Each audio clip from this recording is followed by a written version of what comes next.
Carlos is a member of Psi Chi, the National Honor Society in Psychology, and has been accepted into the NOVA Southeastern University doctoral program in clinical psychology. Because of his outstanding achievement, Carlos Garcia has been asked to speak on behalf of the graduating class.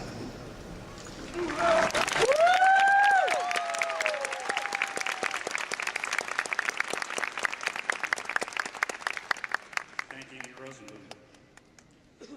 If you all don't mind, I'm going to go ahead and update my Facebook page really quick. It's not too bad. Good afternoon, ladies and gentlemen. Chancellor Ferrero,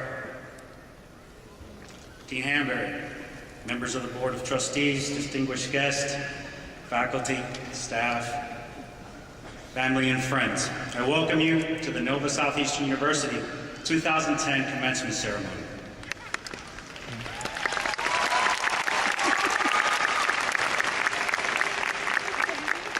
Fellow graduates, I welcome you as well. Today, all of our hard work, diligence, and dedication shall at long last be rewarded.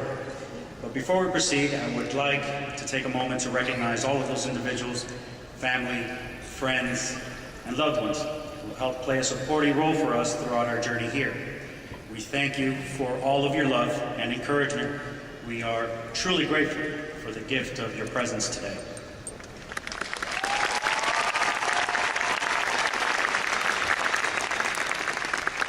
I would personally like to thank my mother and father for all they have sacrificed in their lives to ensure the success of mine. To my older brother for always being my role model, and to my younger sister for allowing me to be hers, I thank you. I would also like to acknowledge Dr. Jamie Tarter, one of my professors, for making me realize my true academic abilities and potential. I am indebted to her. Thank you, Dr. Tarter.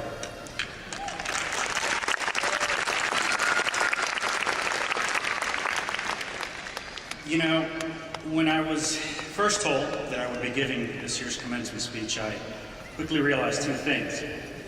The first was that if a person is allowed to hyperventilate long enough, they will eventually pass out.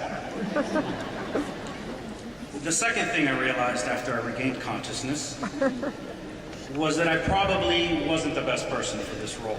You see, the entire reason I went into the field of psychology is so that, as a therapist, I can just sit back and not have to do any of the talking.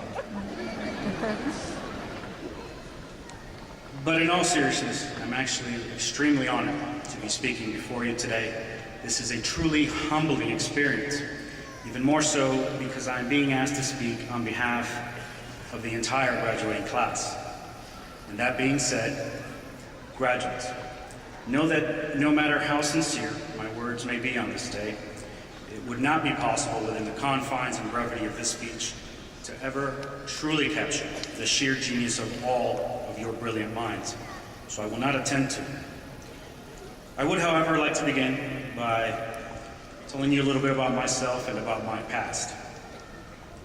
I came to the United States at the age of 2 after my family was forced to leave Cuba.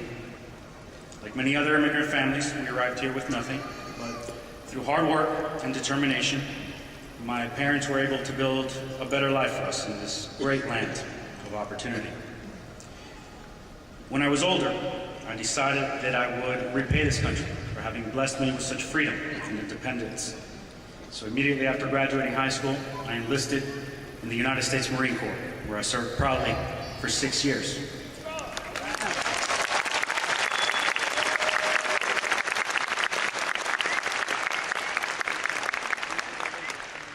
After being honorably discharged and fueled by the courage of those brave firefighters in New York City on September 11th, I became a firefighter myself as well as a paramedic, a career I have been engaged in for over 6 years now.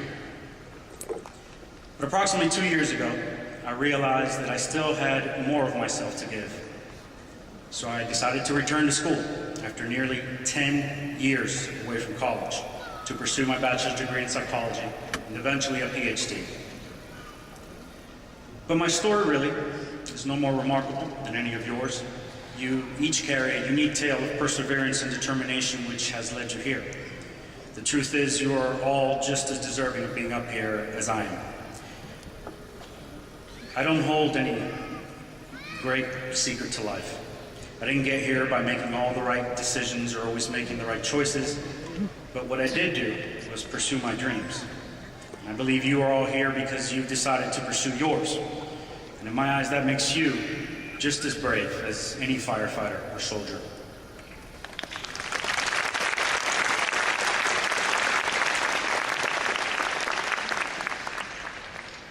For many of us, today marks the beginning of a new journey, a new career, or perhaps just a new outlook on life. After today, we will part ways in search of our success. But regardless of the path that we choose, we can now go forward and face all of our future endeavors with greater poise and confidence. Because as of today, we are proud Nova Southeastern University graduates.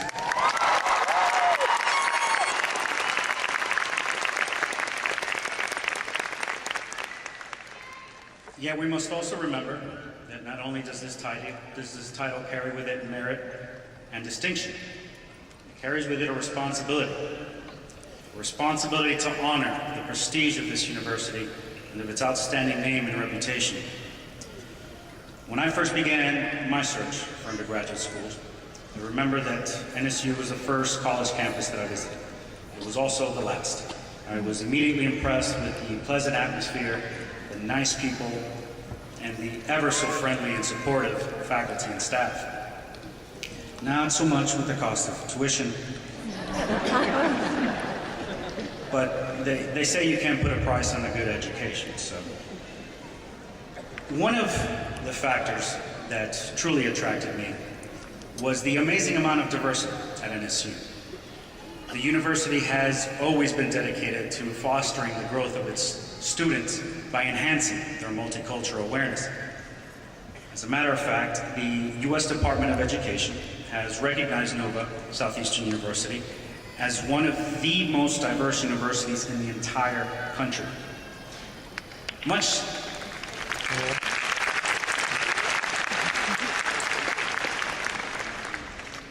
like our community here in South Florida, the spirit of multiculturalism at Nova Southeastern University is a constant reminder of how important it is for us to celebrate and embrace our cultural diversity. Every year, the university also embraces an academic theme to help inspire and promote the critical thinking of its students and faculty. Many of the college's events and performances revolve around this theme, and it is further reinforced by the amazing guest speakers chosen to lecture. This year's theme focused on the concept of good and evil. And in keeping with this theme, I would like to now offer the graduates a message of inspiration and encouragement, a message that I hope brings some clarity to what may currently seem an otherwise unclear future. Good and evil. How does one define such abstract terms? Are these concepts even within the realm of definition? The great philosopher Socrates once said, "There is only but one good, knowledge, and only one evil, ignorance." I truly believe that this is so. Yet as we look around us, we find that we are living in a world driven more by the cynicism of ignorance than by the optimism of knowledge and reason. War-torn nations continue to battle. Righteous extremists continue to use their violent and cruel means to ensure the everlasting impressions of humanity's evils. We are seeing that the use of this planet has turned to misuse, and that we may now and in the future bear the weight and consequences of this misuse. We find those who we place in positions of power and authority making decisions based on instant self-gratification and behaving in ways that lack honor and integrity. Our children's idols and heroes fall into the grips of self-servitude and leaving our youth to wonder if there are any positive role models left to emulate. My fellow graduates, do not be disheartened by this image of what may seem a dismal future. This is not the destiny that awaits us. We have a choice between good and evil, a choice between right and wrong, and a choice between action and inaction. You see, the most courageous thing we can do in the face of fear and evil is to take action. Right now is the time to institute a change, because right now we are in a prime position to lead a brave new endeavor and to prove to all of humanity that good can always prevail. Now is not the time to falter. Now is not the time to rest on our laurels. Now is the time to dig deeper, to forge ahead, and to press forward towards our next moment of greatness. We must make a resolution today that we will always allow ourselves to dream big. Because when we dream big, we stretch the limits of who we are and of what we can accomplish. We must put intensity and fire behind our purpose and remember that there are no limits to greatness. So how will you change the world at a time when it is in its greatest need for change? What legacy will you have left behind? How will you be remembered? Fellow graduates, if there is one thing I have learned in life, it is this. If you do what you love, the rest will fall into place.